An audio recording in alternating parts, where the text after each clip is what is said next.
Saudara Kepala Staf TNI Angkatan Darat Jenderal Dudung Abdurrahman tidak hadir dalam rapat kerja dengan Komisi 1 DPR. Sementara Panglima TNI Jenderal TNI Andika Perkasa hadir. Benarkah hubungan Panglima TNI dan Kasat tidak harmonis?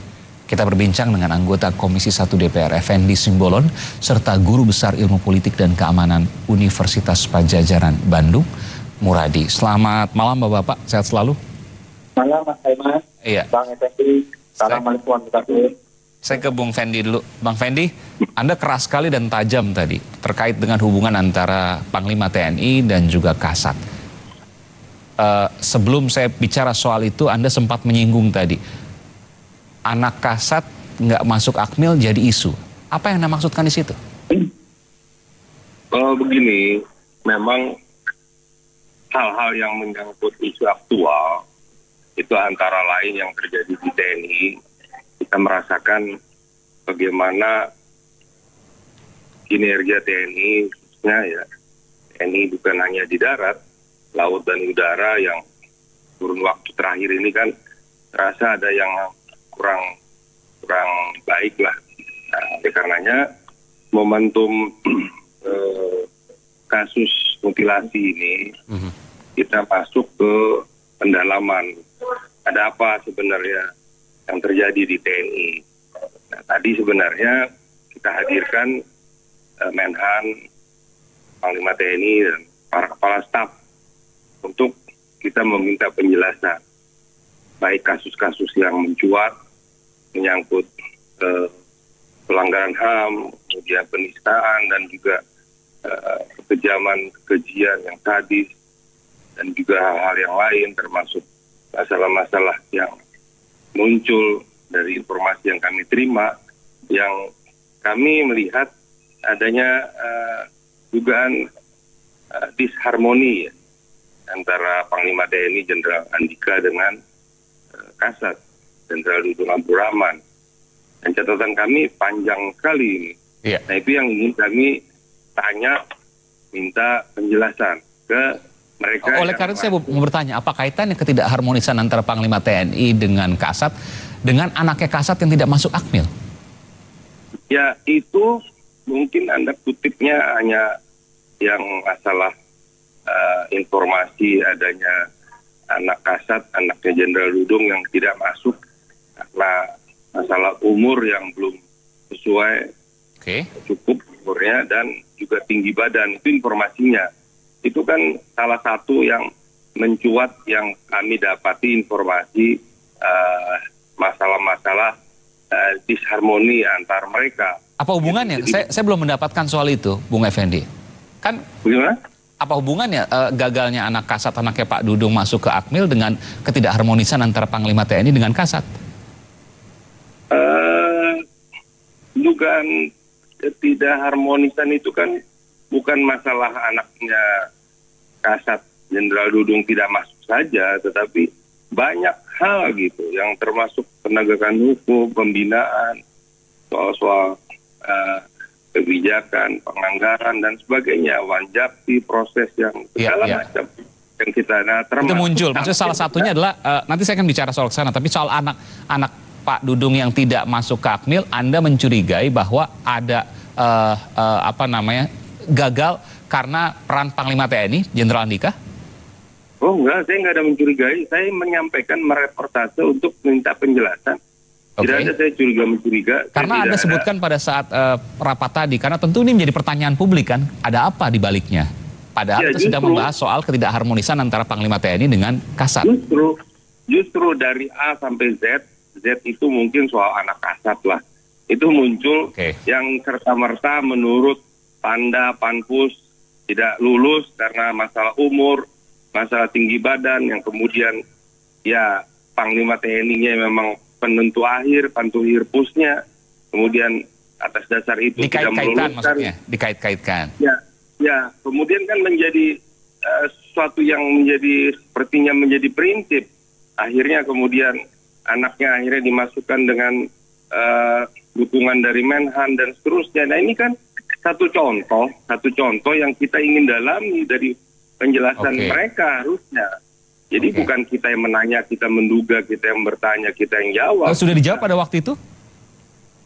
dijawab oleh Panglima, tapi Pak Dudungnya kan tidak ada. Kita ingin dua mereka yang dalam tanda petik sedang disharmoni ini, ya kita klarifikasi. Iya. Anda menduga bahwa sedang disharmoni, kenapa sih? Karena setiap kesempatan ini nggak pernah tampak berbarengan, begitu ya? Ya, kalau fisik mereka mungkin sering berbarengan, tapi kan dari outputnya kan kelihatan mereka, ya kan? Ada ya ketidakpatuhan, ada juga yang macam-macam lah. Kita coba bongkar misalnya, ketidakpatuhan soal apa nih? Ya, mungkin nanti lebih baik setelah kami rapat lagi, kami sidang lagi, menghadirkan Menhan, Panglima TNI dan Kasat, khususnya ya, dari situ nanti agar clear gitu, bahwa catatan yang kami terima, kami punyai, masukan yang kami dapati ini, ingin kami dapat klarifikasi atau penjelasan atau jawaban dari mereka-mereka yang kami lihat terjadi sebuah disharmoni dalam kepemimpinan Panglima TNI dan juga Kepala Staf Angkatan Darat khususnya. Jadi kasus yang tadi soal anak kasat itu, yaitu salah satu yang kemudian sampai ke titik itu pun mereka dalam tanda petik sepertinya disharmoni. Padahal itu kan suatu proses yang normatif saja. Wajar, tapi ya lagi-lagi isu itu jadi sepertinya karena faktor subjektivitasnya dari sosok Pak Andika. Nah ini yang semua kami ingin klarifikasi. Jangan sampai kemudian jadi bola liar, informasi liar begitu ya? Bukan, jangan sampai menjadi korban adalah TNI-nya. Iya, kalau betul. mereka berseteru secara pribadi di luar gelanggang, ya silakan aja. Iya. Tapi jangan ketika mereka menjabat, kemudian mereka melakukan tupoksinya sebagai Panglima, tupoksinya sebagai Kepala Staf Angkatan Darat, membawa-bawa satu hal yang kemudian ya akan merusak tatanan dari TNI yang informasi liar yang kemudian bisa merusak TNI, itu tentu itu yang dikhawatirkan. Tapi saya ingin tanya dulu, betul nggak, Anda sependapat nggak Prof. Muradi, bahwa ada ketidakharmonisan antara Panglima TNI dengan Kasat Jenderal Dudung, antara Jenderal Andika dengan Jenderal Dudung? Ya, saya mundur dari mulai Indonesia Merdeka tahun 45. Jadi ada 4 hal Mas Aiman yang memang membuat hubungan antara Panglima, kemudian Kasat dan beberapa kepala staf itu bermasalah. Dan bukan hari ini saja. Sebelum-belumnya tadi disebutkan oleh Pak Effendi, oleh Bang Effendi juga demikian. Ya, Pak Dirman dengan Pak Urip, kemudian juga Pak Nasution dengan Pak Yogo dan segala macam. Dan sampai hari ini itu terjadi. Saya ingin catat ada 4 catatan ya. Bahwa alasan pertama soal politis ya. Saya kira problem Pak Dudung dengan Pak Panglima ini, saya menduga ada pertama alasan politik. Yang kedua, ada alasan ekonomi. Yang ketiga alasan psikologi. Yang keempat nih personal ya. Oke. Boleh nggak dijabarkan satu persatu supaya kita juga jelas, karena kan ini hal yang baru sesungguhnya di tengah publik. Tapi ini perlu kemudian untuk dibuka, untuk kemudian diperbaiki. Itu kan semangatnya. Iya. Jadi kalau dari 4 ini, kalau kita merujuk dari 45 sampai hari ini, memang kalau untuk konteks Pak Dudung dengan Pak Andika ini, saya menduga lebih ke arah politis ya, ketimbang psikologis maupun personal ya. Karena memang itu soal Panglimanya pasca menjadi Panglima kan diusung jadi cawapres juga agak mengganggu juga sebenarnya psikologis dari kepala staf termasuk misalnya Pak Dudung. Itu poin pertama ya.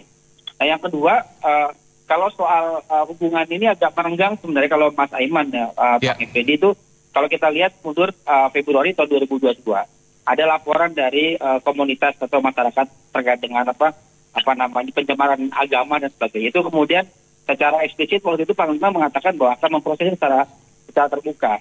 Yaitu dikira dalam bahasa yang paling simpel saya melihatnya itu mulai ada problem personal. Seolah kemudian bahwa yang dilakukan Pak Dudung itu sifatnya personal, padahal menurut Pak Dudung adalah bagian dari upaya untuk beliau untuk menegakkan tanda kutip ya NKRI, anti toleran dan sebagainya. Ini dari 4 ini saya kira kalau melihat dari polanya, saya cenderung kemudian memilih pada alasan politis dan juga personal. Oke, tapi apakah kemudian tidak mengkhawatirkan ketika terjadi sesuatu, katakanlah contingency plan, rencana darurat, perang misalnya, lalu kemudian ada ketidakharmonisan? Kan kalau TNI beda ya, mereka harus solid, mereka harus apapun taat pada pimpinan dan lain sebagainya. Ketika kemudian di Panglima dan di Kasatnya tentu berbeda, tentu ini menjadi sebuah hal yang yang mengkhawatirkan. Meskipun ketika bicara soal yang sebelum-sebelumnya juga terjadi hal yang sama. Bagaimana Prof. Muradi? Iya, di Undang-Undang 34 2004 maupun Undang-Undang 3 2002 kan memang sebenarnya sudah membagi habis ya peran dari keduanya. Saya kira kalaupun terjadi misalnya kontingensi, ada yang urusannya memang sumber daya ya tadi personil, ada juga urusan kemudian lebih persoal bagaimana mendeploy dan sebagainya. Saya kira U2 itu clear Mas Emma, hanya memang ini kan menyangkut soal psikologis personil yang lain. Jadi pengguna pasukan adalah Panglima, sementara pembinaan pasukan ada di Kasat, betul ya? Seperti itu. Jadi memang ini yang saya kira saya tidak melihat ini ada persoalan sebenarnya. Hanya memang kalau itu dimunculkan maka problemnya publik akan bertanya sebenarnya pada level apakah kemudian ini menyangkut soal agenda yang lain.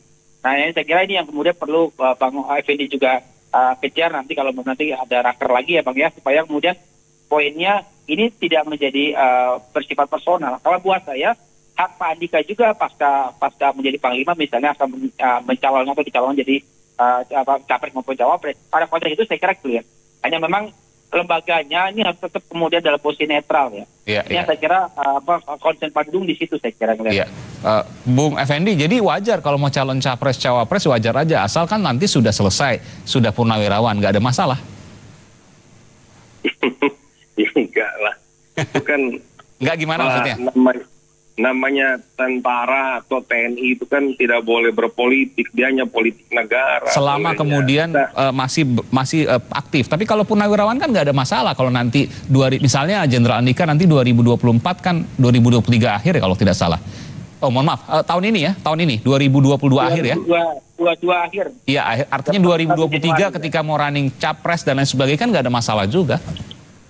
Ya, saya nggak ingin ke sana terlalu jauh. Saya hanya melihat catatan-catatan yang ada di kami, bukan hanya saya, itu banyak sekali memang poin disharmoninya antar dua orang ini. Ya, jadi dan ini bukan hanya kali ini, seperti Prof. Muradi tadi sampaikan, memang sudah menjadi sepertinya ada suatu presiden yang kurang baik lah. Nah masalahnya sekarang, ketika pemerintahan Presiden Jokowi membutuhkan stabilitas politik nasional, stabilitas nasional yang ditopang oleh kekuatan rakyat dan TNI dan Polri dan unsur kelembagaan lainnya. Ini kan tidak boleh kemudian, ya kita tidak boleh sungkan-sungkan kemudian mengangkat ini ke permukaan Prof. Muradi. Jadi Prof. Muradi ini kan ahli pertahanan. Bagaimana kemudian kita merumuskan doktrin pertahanan kalau para nahkodanya itu dalam tanda petik tidak harmoni. Ya ini tidak patuh kepada ini mungkin ego kepada ini begini. Nah makanya di rapat kerja tadi saya ingin mendapatkan penjelasan keterangan dari Panglima TNI dan juga dari Kasat. Tetapi Kasatnya tidak hadir. Teman-teman semua komplain. Kita kan tidak dalam rangka menghakimi, tidak dalam rangka menjudge. Anda bertanya ya, oke saya paham maksud Anda. Prof. Muradi ini menarik sekali. Kalau seandainya oke lah, ini bicara soal next ya, capres dan sebagainya next oke. Tapi ketika bicara soal tadi, misalnya doktrin pertahanan, lalu kemudian ada kelompok A, kelompok B yang kemudian berjarak, tidak kemudian sulit untuk bermusyawarah, misalnya seperti itu karena beda acuan. Tentu ini menjadi permasalahan dong, Prof. Saya cerita mundur sedikit ya, ketika Pak Andika Kasat 2018, kemudian juga ada Pak Hadi jadi Panglima, kan problemnya juga sama. So, proses perumusan doktrin dan segala macam jalan terus, Bang Effendi. Saya kira poinnya tidak di situ. Kalau saya melihatnya memang... Kenapa tidak di situ? Kan punya kelompok masing-masing tentu ada satu saat akan bertemu, tapi nggak bisa ketemu karena beda acuan, beda patron. Ya, Pak Iman ya. Jadi kalau levelnya begini, memang secara fisik mereka berdua nggak bertemu. Tapi kan belajar dari misalnya ketika Pak Andika jadi Kasat, kemudian juga kemudian Pak Hadi jadi Panglima, baik-baik saja. Memang ada sedikit ya. Tapi kan kemudian tim ahlinya kan terus jalan. Bahwa kemudian proses misalnya perumusan doktrin bersama ya, itu kan juga sudah bahkan hampir mungkin tahun ini bakal rampung. Buat saya sebenarnya bukan di situ. Justru kemudian memang ini pada soal individu ini tadi. Saya merasa memang di posisi Pak Andika ini memang kelihatan agak agak terlalu agak terlalu high profile lah dibanding misalnya dengan Pak Dudung atau bahkan dibanding Pak Hadi waktu Pak Hadi jadi Panglima. Nah, bentuk high profile ini saya kira dalam bahasa saya faktor personal tadi pada akhirnya. Ini membuat kemudian posisi keduanya tidak bisa nyambung. Kan kalau melihat Pak Dudung itu kan, kalau melihat background Pak Dudung dengan background Pak Andika kan kayak agak langit dengan bumi ya, seolah-olah ya. Dari mulai Pak Dudung jualan koran, Pak Andika kuliah di luar negeri dan sebagainya. Ini juga saya kira jadi menurut Anda ini hanya faktor personal aja, nggak lebih besar dari itu dan tidak membahayakan bagi institusi? Iya, kalau selama kemudian semua targetnya selesai, saya kira nggak ada masalah. Saya kira sampai hari ini wajar-wajar aja kok kalau ada riak-riak seperti ini, begitu ya? Seperti itu. Oke, Bung Effendi. Kalau seperti yang Prof sampaikan, saya kira kami semua tidak berkepentingan pada posisi untuk meminta penjelasan. Jadi sekali lagi saya dan teman-teman tidak ingin mendahului sebelum mereka memberi penjelasan atas informasi yang kami terima. Yang kami terima ini kan semua kami verifikasi. Sahih semua, ada rekamannya, ada gambarnya, ada videonya, ada data, ada faktanya. Ini kan terjadi. Bahkan Panglima sendiri tadi pada kesempatan yang singkat dia sampaikan poin klarifikasi terhadap ada hal yang memberikan kita suatu kondisi bahwa terjadi suatu adanya pembangkangan lah ya terhadap tidak kepatuhan. Satu hal ya Mas Muradi ya. Kita ini kan sipil, mungkin kita tapi tak anak polo. Kehormatan sebagai tentara itu adalah kepatuhan. Ya, tegak lurus. Kami aja di partai tegak lurus pada perintah ketua umum. Ini kalau tidak tegak lurus, tidak kuat, bagaimana ke bawah Anda bisa menggerakkan kekuatan itu? Konon lagi Anda mempengaruhi rakyat untuk semesta, untuk disangka merata. Nggak mungkin, dirimu juga nggak patuh kok. Nah ini semua kan kita tidak ingin menjat, tapi justru kami di dalam ruangan ingin katakanlah sebagai kawan, ya kawan yang punya hak konstitusi untuk mengingatkan, bahkan ini bisa kita sampaikan ke Presiden. Saya yakin Presiden juga ngerti ini, udah tahu. Tapi masalahnya kan jangan dibiarkan terlalu lama. Ini akan merusak tatanan dan akan merusak mental junior, senior, dan sinergitas dari korpsnya TNI. Baik, itu worst come to worst ya, skenario yang terburuk seperti itu. Apakah akan terjadi? Tidak, tentu ini pada perdebatan sini. Terakhir, Bung Prof Muradi, singkat saja. Iya, kalau kemudian itu terjadi kan juga kita bisa mundur beberapa langkah tadi Bang. Iya, dari tahun 45 Anda katakan. Meskipun juga saya yakin bahwa Anda tidak mewajarkan hal ini. Betul ya? Tidak, hanya kemudian saya kira kalau kita berhenti di situ, kita kemudian merasa bahwa seolah-olah TNI hanya pada dua nama itu. Nah, loyalitas itu saya kira juga dilakukan oleh semua personil ya. Hanya memang ini kan saya berulang kali waktu ketika Pak Andika dengan Pak Hadi kan sempat dipermasalahkan juga oleh teman-teman DPR kalau tidak salah. Tapi kemudian juga berlangsung sampai selesai. Ya, betul. Bahkan hampir 2 tahun. Saya yakin juga di tubuh partai banyak juga kemudian Bung Effendi yang tidak harmoni dengan sama-sama partai yang lain. Bahkan kadang-kadang Bung Effendi juga tidak harmoni dengan Pak Jokowi, kan suka seperti itu juga. Kalau kami bukan tidak harmoni, saya konstruktif. Tapi tetap jalan juga biasa kan? Bukan, beda Mas Aiman. Kalau tidak harmoni itu namanya harmoni. Beda, saya bukan tidak harmoni dengan Pak Jokowi. Saya memberi kritik sebagai kawan, sebagai pimpinan.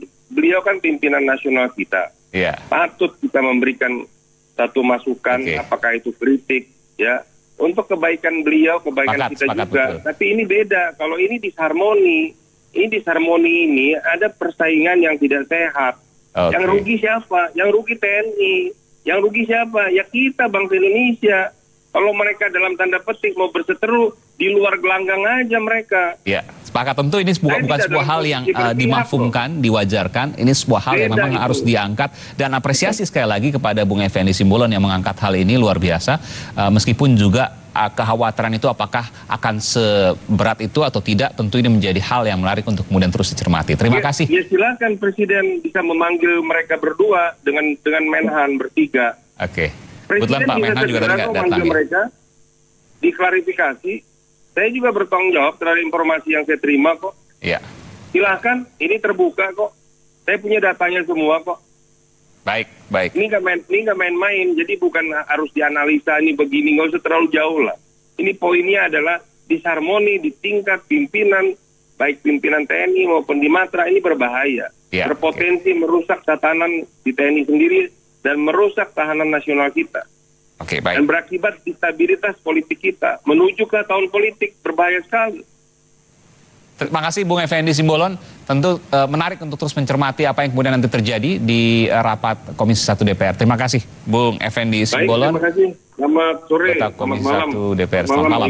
Prof. Bung Effendi Simbolon dari PDI Perjuangan dan juga Prof Muradi dari Universitas Pajajaran. Terima kasih, selamat malam, sehat selalu.